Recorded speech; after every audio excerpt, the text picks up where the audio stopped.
Breakker right now in control, and now showcasing some of that speed, some of that athleticism, and that power. Wow. That makes Bron Breakker the man here in NXT. And JD, I want to go back to Dragunov for just a moment. You're so proud that you put Dragunov on the shelf. You get a sick pleasure out of injuring those around you.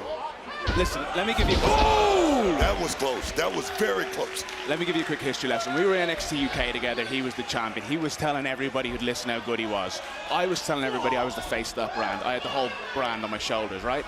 He forced me out of the place. 2 months later, the doors closed. What does that tell you? Am I lying? You don't necessarily say it's like that. It's one of those things. Like when you walked out that curtain right there, I said, Talking about a high-rent district. Hoisting up Bernal, staring a hole through you, McDonough, and what goes up always comes down. That's it right there. Breakker sending a message ahead of Halloween Havoc. You gotta love this kid. The NXT champion, Bron Breakker.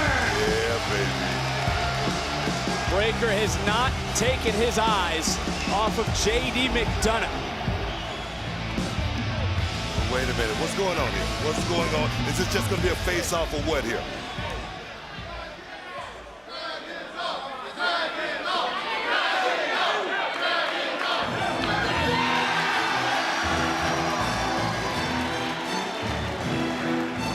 Well, for those that do math at home, there is the third participant. And you talk about combustible elements book.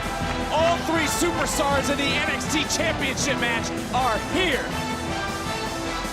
Dragunov, this is a kid that's got a very, very high upside. This guy got a very bright future.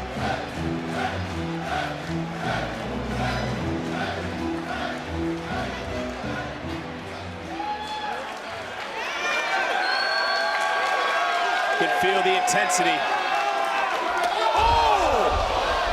Let me tell you, this kid has got some kahunas on him. Vic, let me tell you something. Now those kahunas are getting beaten up right now, Book. And now, torpedo connects. Wow. But wait, that was, you got to imagine Dragunov was aiming for McDonough after everything McDonough just said about Dragunov. Right? I call that misdirection. JD's definitely not going to be in the line of sight in that situation. What do you think? Well, we know where Dragunov's thoughts are. They're on becoming NXT champion at Halloween Havoc.